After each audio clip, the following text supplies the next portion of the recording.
Sailing up the River Medway towards the city of Rochester, the steeple of a 13th century church can be seen presiding over a village.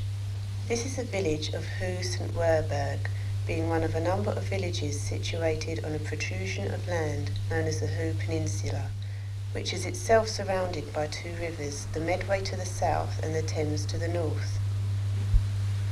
The Saxons were responsible for the origins of the name Hew. In Old English, the word was spelt H-O-H, being a name given to a protrusion of land.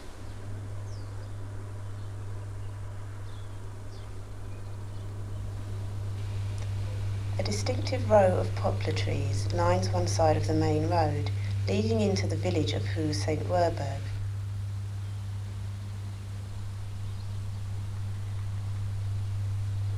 A valley composed mainly of arable farmland is overlooked on its southerly side by Hew Lodge, a Victorian residence with its rooftop observatory embodying some of the grand aspects of that time. The other road leading into the top end of the village is the busy A228 or Ratcliff Highway. Running up the opposite side of the valley, this road has more recently been the subject of much controversy with its ever-increasing volume of traffic.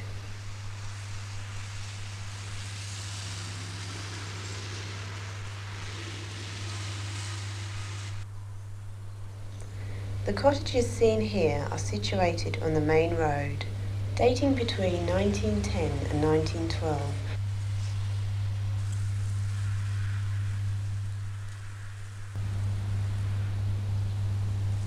Travelling further along the main road towards the village centre is the 100 of Hew School. First opening its doors in 1953 as a secondary modern, it is now, of course, along with the other three schools in the village, part of the comprehensive system.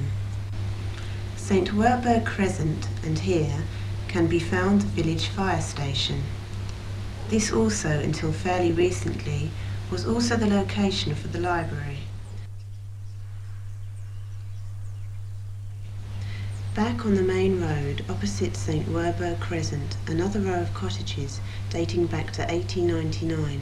This is Gordon Terrace, behind which once stood the Hew Pottery Works, and this elderly person's home is one of the 5 now in the village.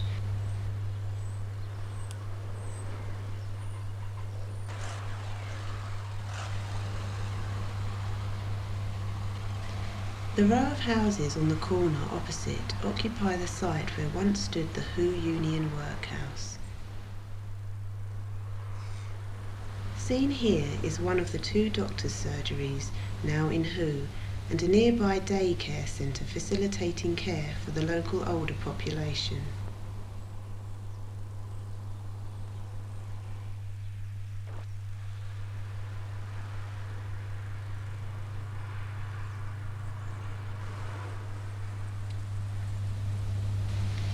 A well and long established village garage.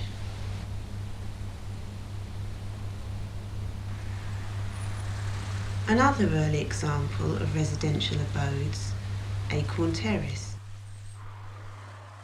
opposite which stands the Hew Institute, built in the late 19th century. Acorn Place is a location for the present-day village post office, being adorned with one of the period's typically elaborate-looking plaques, and at the early part of the century was neighbour to the village forge.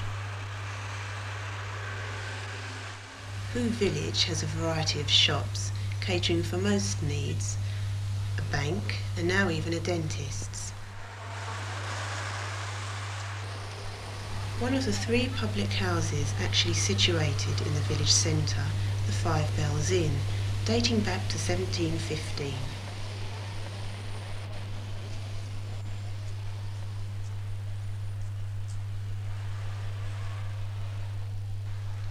The old horse trough here, at one time, was located on the opposite side of the crossroads. Continuing on to the Stoke Road, one of the 2 more modern churches in the village. Further along, and a recently built Red Cross Hall.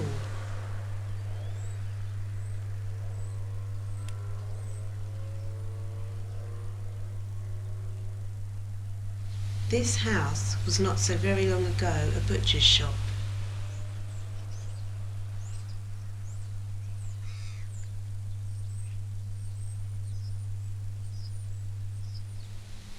Quite a few farm cottages, and what were farm cottages, lie along this, the more rural end of Stoke Road.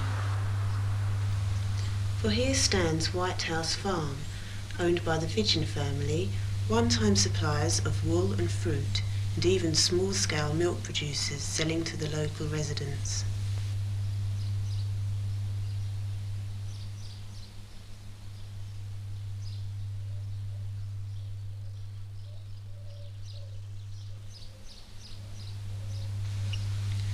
Another of the village's residential care homes for the elderly, originally built as a senior of the two schools in the village, and more recently acting as part of a junior school in conjunction with the other more modern schools in the village. The present refurbishment was undertaken at the end of the 1970s.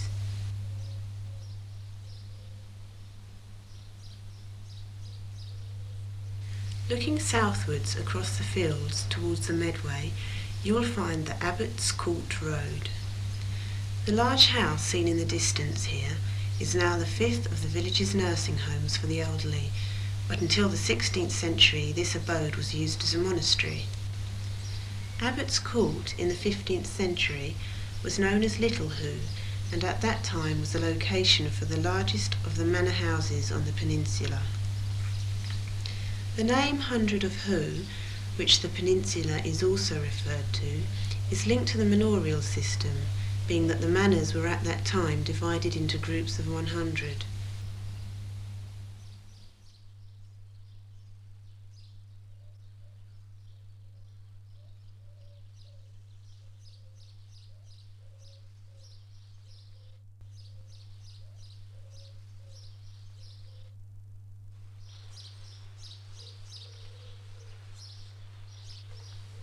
Hoo St Werburgh Church, with its imposing 60-foot spire of oak shingles, is a picturesque landmark from whatever direction it is viewed. The church, like the village, takes its name from the founder of a nunnery here in the 6th century. St Werburgh was the daughter of the Mercian king Wulfhere.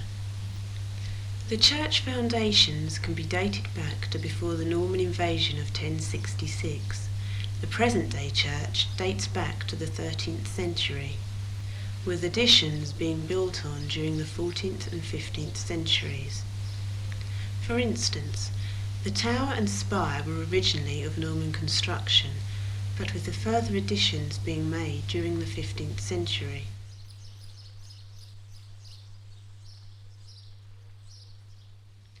A rather striking memorial here is the vault of the Everest family, once farmers here many years ago, with a road nearby named after them. And a yew tree can be found standing behind the church in the southern quarter of the churchyard, believed to be between 600 and 1,000 years old, only to suffer recently in the hands of arsonists.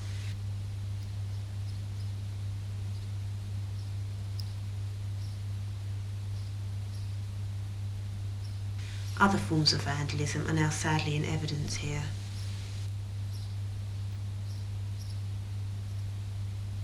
In January 1990, part of the church's copper roofing was torn off by storm-force winds, the sheets finishing up wrapped around some gravestones in the churchyard.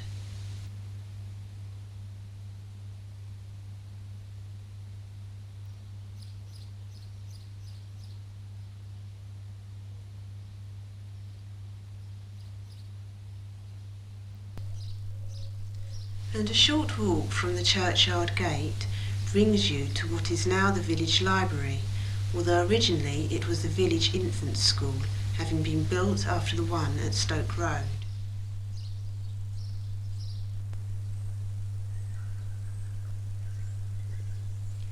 As winter approaches, one is reminded of how living conditions must have been like on the peninsula over 100 years ago. In medieval times, Hoo village was situated nearer to the River Medway due to its trading via the river as opposed to the roads. which would have been very difficult to negotiate by horse and cart, for the very muddy conditions during the winter would give rise to permanent wheel ruts in the summer.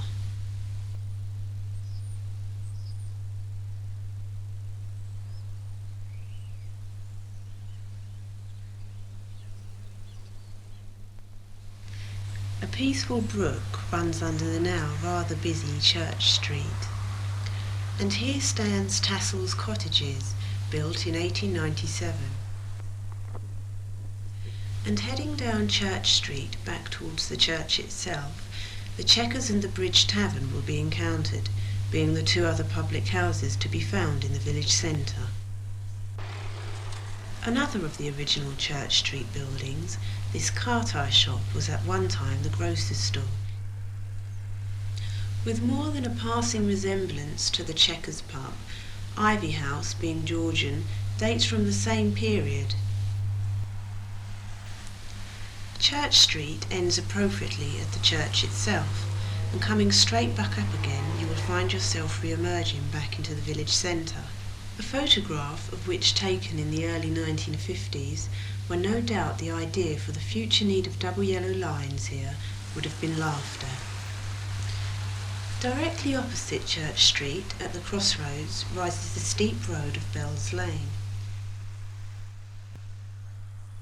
Here stands the third place of worship in the village, a Methodist Chapel built in 1968 as a replacement when the one in Stoke Road was demolished. Baker's Terrace, dating from 1884 and lying well back from the busy road.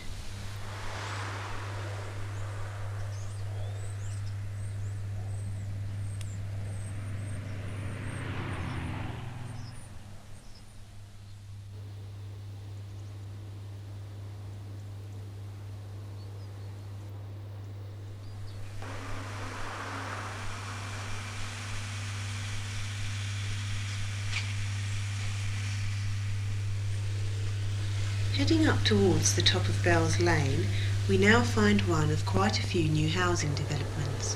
This is Grandsire Gardens, built on what was a row of fairly old council houses called King's North Terrace.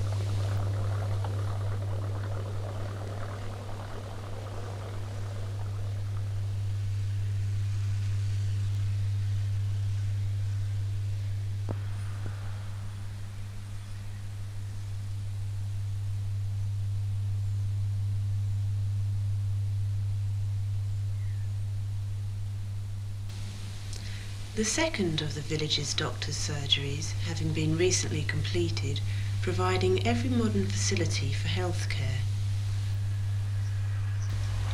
Beside this stands the last pair of cottages, being all that now remains of King's North Terrace. Looking across the fields at the top of Bell's Lane, we pay a visit to what has now been labelled as being one of the most dangerous roads in Kent. A police car rushes to the scene of what turned out to be another fatal accident on this, the A228, otherwise known as the Ratcliff Highway. This is the main road leading to the Isle of Grain, where most of the peninsula's heavy industry is sited.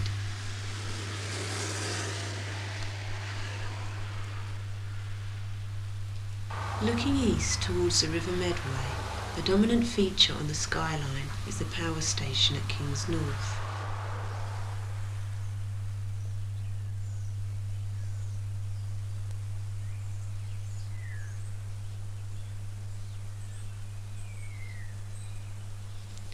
And heading back along the Stoke Road, you will eventually come to an area known as Beluncle.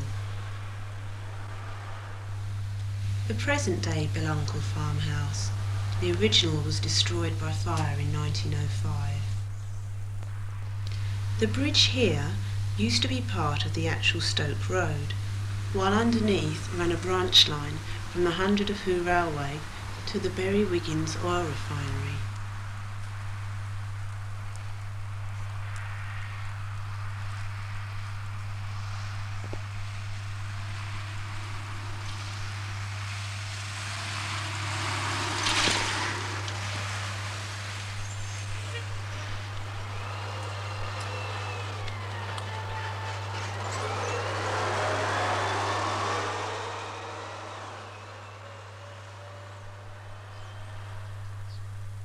Continuing along the Stoke Road will take you over a rather insignificant bridge, and looking down from this bridge you will see all that now remains of the Beluncle Halt railway station, a part of the 100 of Who Railway passenger service. A downward train from here would take passengers to Stoke and then on to the Isle of Grain.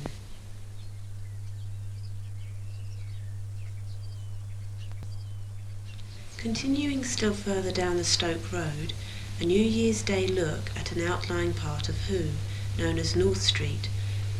Probably remaining the most unchanged part of the whole village, it serves as a reminder of a less hectic way of life.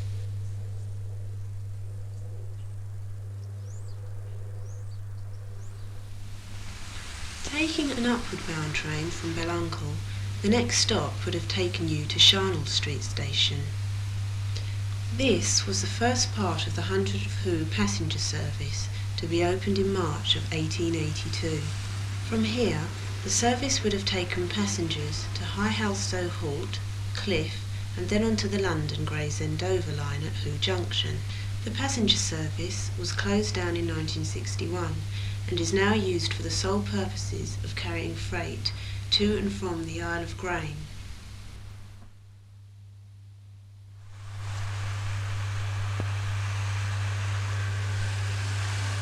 A scheme implemented in order to slow traffic along the Who Main Road has involved the local city council in the building of 8 speed-reducing ramps and 4 mini roundabouts.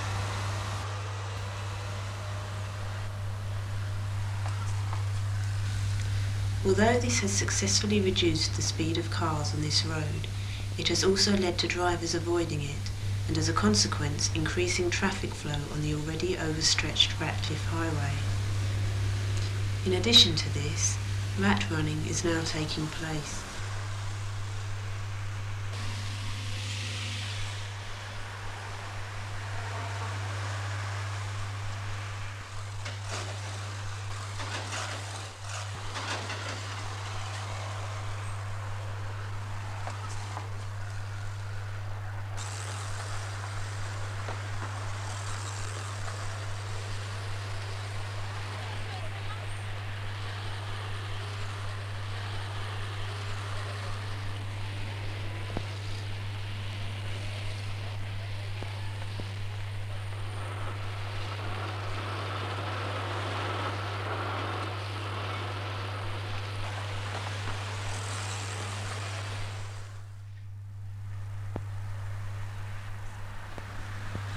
With the speed ramps now completed and coupled with unsuitable roundabouts, there have been rumours about some or all of them now being removed.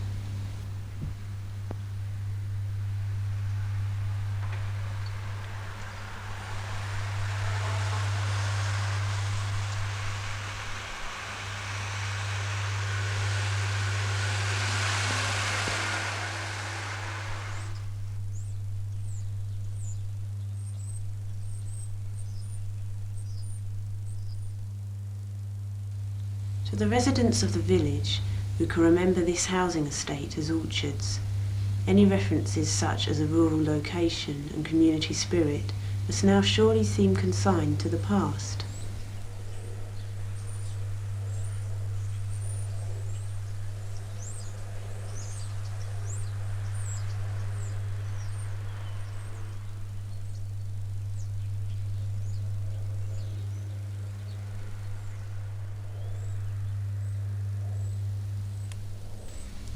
Vicarage Lane will take you on a one-way trip to the Who Marina and shoreline of the River Medway. Here you will find a yacht club.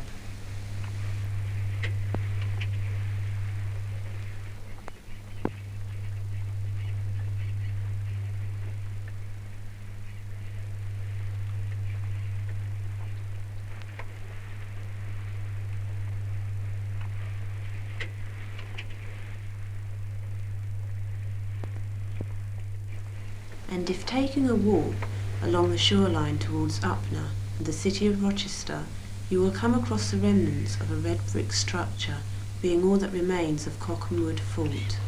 Built as a result of the successful Dutch raid upon the River Medway in 1667, the fort wasn't actually completed until the year 1700 and housed in excess of 40 guns.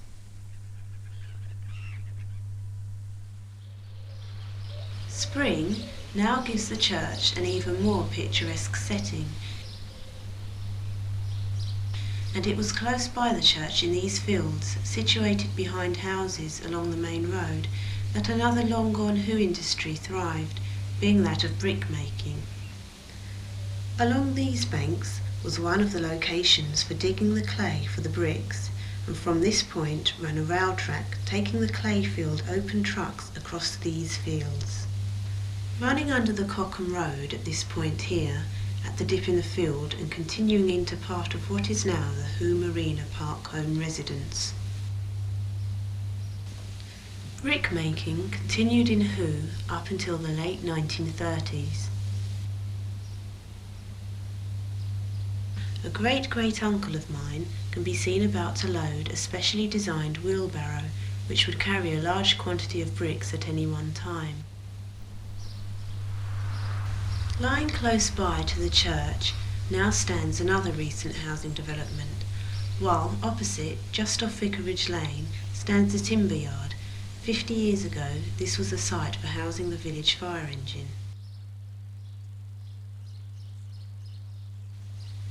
Returning to Abbot's Court itself, here was a location for excavation of gravel, once again being transported by rail across these fields and down to the shoreline of the River Medway. The track could have run behind where these buildings now stand. The gravel was processed in a very large crushing machine, which was located close by to the brickfield where the marina is now situated. The refined gravel would then be loaded onto river barges and shipped out.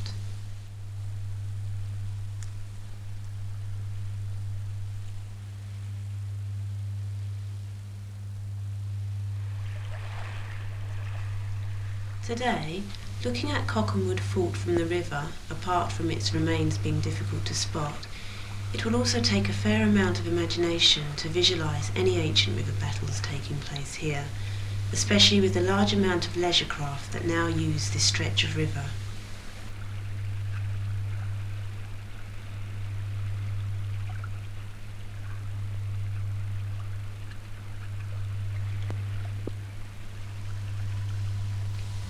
Apart from boat building, a number of other businesses are located here along the marina, some maybe being more functional as opposed to picturesque.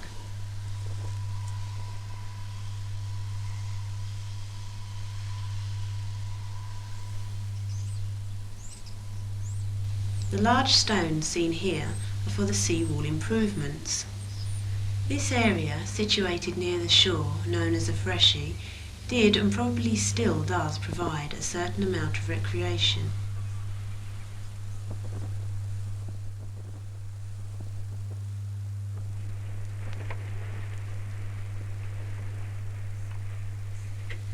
Some grand sailing barges are moored along this eastern-bound stretch of the river, whilst to others it has become their final resting place.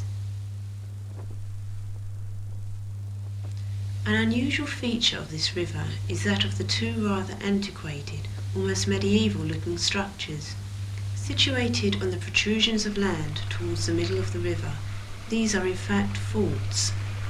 The nearest is that of Who Ness, completed in 1874 and built as a government's reaction to advances in naval warfare, as well as the increased threat of invasion by the French. The marker buoy, seen here, bears the original name given to this fort. In centuries past, the peninsula was never regarded with much favour by those passing through or wishing to pass on an insight into the area. In the middle of the 18th century, Edward Hasted wrote of the unwholesome air of the marshlands, which up until about the end of the 19th century provided an ideal habitat for the malaria-carrying mosquito.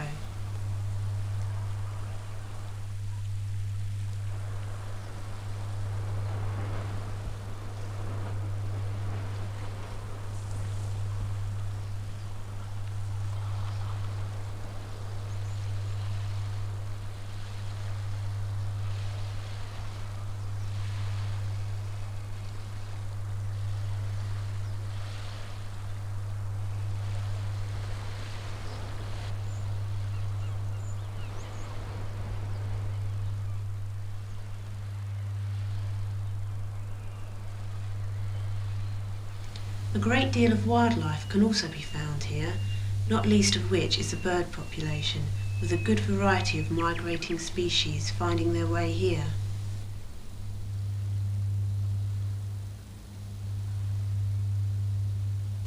Situated further downriver is the second of the Medway's two forts.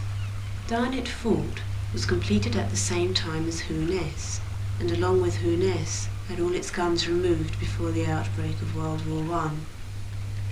Being so well constructed, they remain the most well-preserved buildings on the peninsula of the period, and due to their historical importance it would be a great shame if they were to be allowed to go completely to ruin. Today, the river attracts many boat and yacht enthusiasts. The upgrading of the sea wall and surrounding land is now beginning to take shape, making this part of the shoreline now look quite attractive. Flooding used to be a major problem on the Hoo Peninsula. The last major flood occurred in 1953, with the worst incident taking place in 1897, leaving 50% of the area underwater. Once again, the power station at Kings North dominates the skyline. Built in the early 1960s, it is now one of 3 on the peninsula. Heading along further and lying in the shadow of the station, the paddle steamer Medway Queen is moored here at Damhead Creek. Once a common sight on the river, this vessel took part in the Dunkirk campaign of World War II. She is now undergoing restoration here.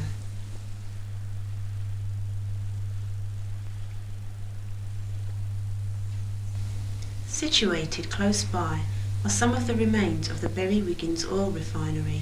Now used mainly as a business estate, it was near this area that once stood a factory for the construction of airships and experimental aircraft. Parts of the old service line still remain, and short sections of it are still in use.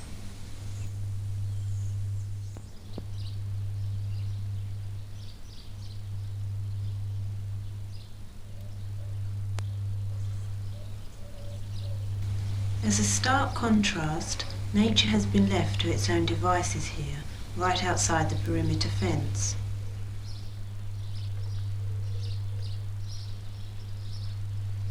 If travelling via the railway line heading back towards the village, situated between Belluncle and Charnel Street is a byway with a bridge, and like Charnel Street station, the bridge spans both where the old railway siding line used to be, as well as the main line still in use. This is for the transportation of goods and materials to and from the oil terminal and container port situated on the Isle of Grain. As the blight brought about here by the ever-increasing numbers of heavy lorries and cars worsens, the reopening of a passenger rail service now lends itself more credibility than ever. No more than a third of a mile away runs Rovers Lane. Basically linking Stoke Road to the Ratcliff Highway, it is already earmarked for a bypass to run from its junction here at the A228 to nearby High Halstead.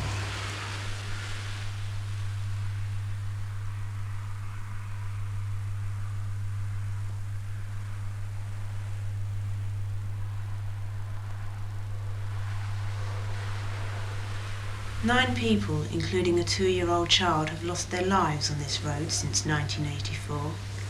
The last 4 fatalities have occurred within the last 3 years, and according to County Council statistics, there have been 54 serious accidents during the same time period.